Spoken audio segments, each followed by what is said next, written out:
Salah satu hal terpenting dari seorang manipulator dalam melancarkan aksinya adalah cara dia berpikir. Karena kondisi pikiran ini juga dapat menentukan apakah mereka akan berhasil atau tidak. Umumnya, mindset yang mereka gunakan tuh, aku nggak butuh kamu, tapi kamu butuh aku. Menurut mereka, ini adalah mindset inti dalam menghandle dan memanipulasi targetnya. Karena seorang manipulator handal adalah dia yang bisa melakukan sebuah negosiasi dan membuat lawannya berpikir jika dia nggak suka dengan isi penawarannya. Dia bisa batalin negosiasi itu kapan aja. Atau yang bisa membuat lawannya berpikir bahwa dia tidak butuh negosiasi itu. Nah, itulah yang dipikirkan oleh seorang manipulator. Dia menanamkan mindset ke targetnya seolah-olah aku nggak butuh kamu, tapi kamu butuh aku. Biasanya, para manipulator melakukannya dengan cara membuat seolah-olah ide si manipulator adalah ide targetnya. Ibaratkan sang manipulator ingin targetnya melakukan sesuatu sesuai arahan si manipulator. Pertama-tama, mereka membuat targetnya percaya bahwa mereka tidak terlalu butuh si target untuk melakukan hal itu. Nah, di sini kalian masih ingat tentang apa yang terjadi di episode 1? Tentang sifat dasar manusia yang selalu menyepelekan seseorang yang baik setiap saat. Di episode ini ada sifat dasar lain yang dimiliki semua manusia dan yang akan kita ulik di episode ini, yaitu mereka selalu menyepelekan orang yang membutuhkan mereka. Oke, lanjut lagi. Tadi kan si manipulator membuat seolah-olah mereka tidak terlalu butuh bantuan targetnya. Dan ketika target merasa bahwa si manipulator tadi tidak terlalu butuh dia, maka si target tidak akan menyepelekan si manipulator lagi. Dan ketika mindset ini sudah tertanam, si target justru ingin membantu si manipulator karena posisi mereka sekarang sudah terbalik. Aku gak butuh kamu, tapi kamu butuh aku. Dengan mengeksploitasi mindset ini, manipulator bisa mempermainkan targetnya seperti boneka. Nah, para manipulator yang udah jago, udah pro, ketika mereka melakukan strategi ini, mereka tidak memperlihatkan emosi lain selain percaya diri yang luar biasa, sehingga mereka bisa memancarkan sosok yang sangat independen. Dengan begitu, mereka bisa memanipulasi target mereka seolah-olah apapun keputusan targetnya, sang manipulator tidak akan terpengaruh atau dirugikan. Sehingga sang manipulator bisa membalikkan keadaan dan menawarkan sesuatu yang dibutuhkan targetnya. Tentunya, biasanya penawaran tadi direalisasikan setelah si target melakukan apa yang diinginkan oleh si manipulator. Dan juga biasanya setelah target melakukan yang diinginkan si manipulator, mereka akan di-cut. Sekarang, saya akan bahas taktik ini di dalam dunia percintaan. Pertama-tama, saya akan memberikan suatu gagasan kepada kalian untuk pembahasan kita kali ini. Yaitu, semua orang gila seks. Nggak cowok, nggak cewek, nggak tua, nggak muda. Semua orang gila seks. Nah, apakah kalian setuju dengan gagasan ini? Kalian pikirkan dulu, kalian renungkan. Oke, banyak fenomena yang terjadi di dunia percintaan tentang bagaimana wanita memanipulasi para laki-laki.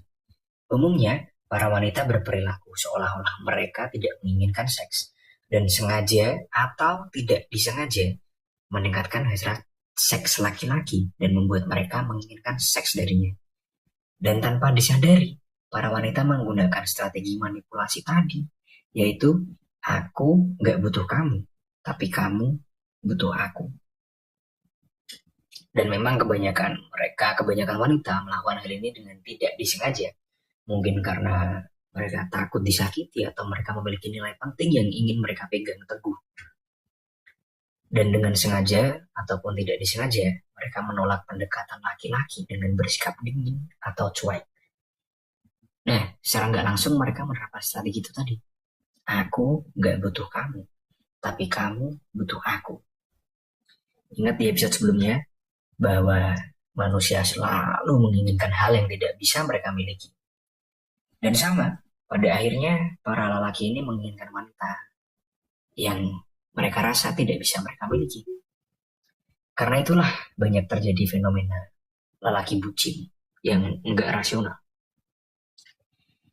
Oke, tapi tenang, buat kalian para laki-laki yang terkena taktik ini, atau siapapun lah yang terkena taktik ini, baik di dunia bisnis, sosial, maupun percintaan, ada jalan keluarnya. Tapi saya contohkan di kasus percintaan aja ya. Next time mungkin saya contohkan buat kondisi lain. Oke, umumnya, dan ini sudah menjadi tradisi ataupun stereotip di kebanyakan daerah di dunia ini, yaitu laki-lakilah yang harus mengejar wanita. Metode laki-laki dalam mendekati wanita bermacam-macam dan bervariasi. Tapi umumnya, mereka mengejar wanita dengan cara yang transparan dan cenderung agresif, layaknya seekor predator yang mengejar mangsanya. Nah, tapi lucunya, cara yang agresif ini justru biasanya dan kebanyakan nggak berhasil. Karena sesuai sifat dasar manusia, para wanita ketika mereka merasa bahwa seorang laki-laki membutuhkannya dan menginginkannya dari sudut pandang seksual ya teman-teman, mereka akan bersifat cuek dan menyepelekan. Oke, cukup sampai di sini. Sekarang bagaimana jika laki-laki mengubah cara mereka mendekati para wanita? Dengan menerapkan taktik manipulatif dan membalikan keadaan sehingga para wanitalah yang mengejar laki-laki.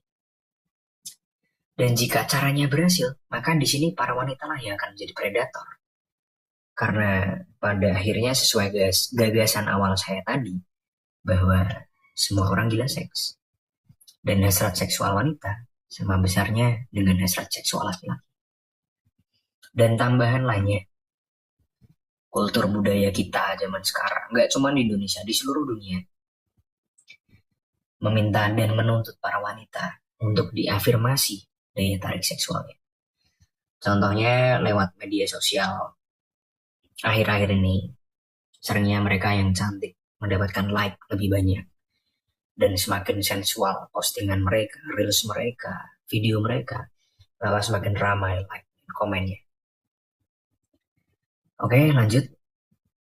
Nah, ketika si lelaki ini menunjukkan ketidaktertarikannya secara seksual pada wanita tadi, dan dia bisa menunjukkan gestur yang berkata bahwa aku nggak butuh kamu. Pada awalnya mungkin hal ini cuma akan memunculkan rasa penasaran aja ya pada orang wanita. Karena sejauh ini mungkin nggak banyak atau mungkin malah nggak pernah ada laki-laki yang berperilaku seperti itu padanya. Dan ketika si laki-laki ini bisa konsisten dalam bersikap seolah-olah mereka tidak tertarik, maka si wanita akan mulai panik. Dan tiba-tiba sifat dasar manusianya keluar. Karena dia mulai berpikir bahwa si lelaki tadi tidak butuh dia. Maka secara naluriah, dia mulai menginginkan sesuatu yang dia rasa tidak bisa dia miliki. Ingat sifat dasar manusia. Dan pada akhirnya, dia mulai meragukan daya tarik seksualnya. Dan menjadi predator yang mengejar si lelaki. Oke, jadi simpelnya tuh ketika di awal masa PDKT, jika si lelaki berani berpura-pura dan menunjukkan ketidaktertarikannya secara seksual kepada si wanita, secara seksual doang lah ya, jadi mereka tetap berperilaku baik dan sesuai PDKT pada umumnya. Di sini poros kekuatannya sudah berubah. Posisi si lelaki akan lebih mudah diuntungkan. Nah, setelah mindset tadi tertanam, jika si lelaki bisa menggoda si wanita dalam tanda kutip secara seksual, maka secara naluriah si wanita akan bergerak dan melangkah untuk memuaskan hasrat seksualnya dan mencari dan ingin mendapatkan afirmasi bahwa dia menarik secara seksual. Dan di titik ini, keputusan ada di tangan si lelaki. Mau melanjutkan atau tidak. Oke, tadi adalah contoh aku nggak butuh kamu, tapi kamu butuh aku. Yang diterapkan di dalam dunia percintaan. Dari sudut pandang wanita sebagai manipulatornya. Coba renungkan dulu. Sekarang kita balik. taktik ini diterapkan oleh sosok laki-laki sebagai manipulatornya.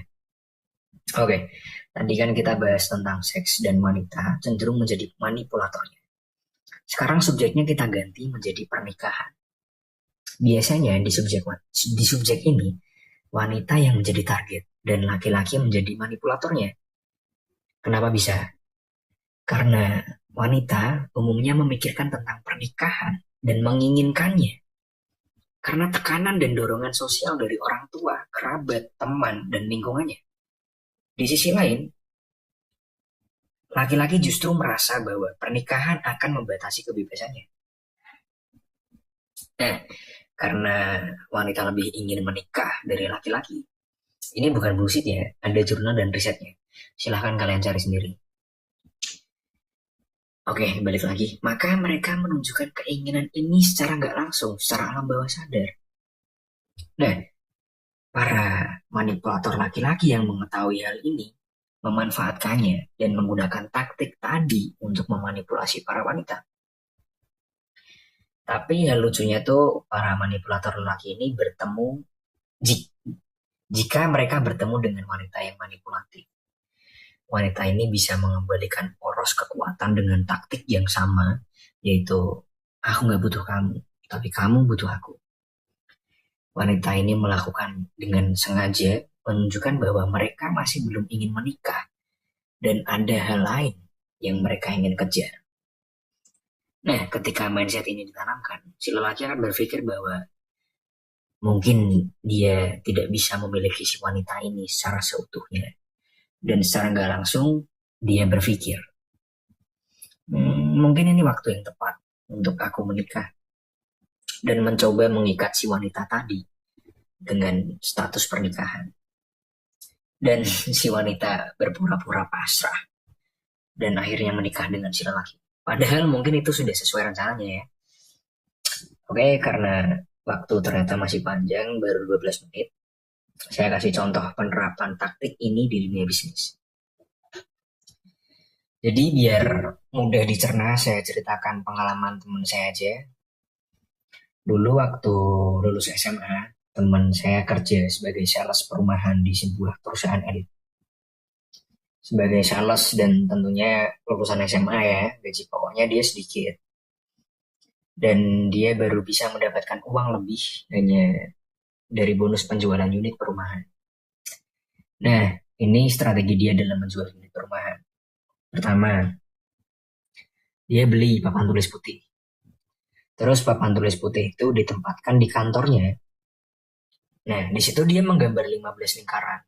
Dan di setiap lingkarannya dia tuliskan nama. Tentunya nama ini nama karangan ya. Setelah itu di atas semua lingkaran tadi dia tuliskan liburan ke Bali dengan besar.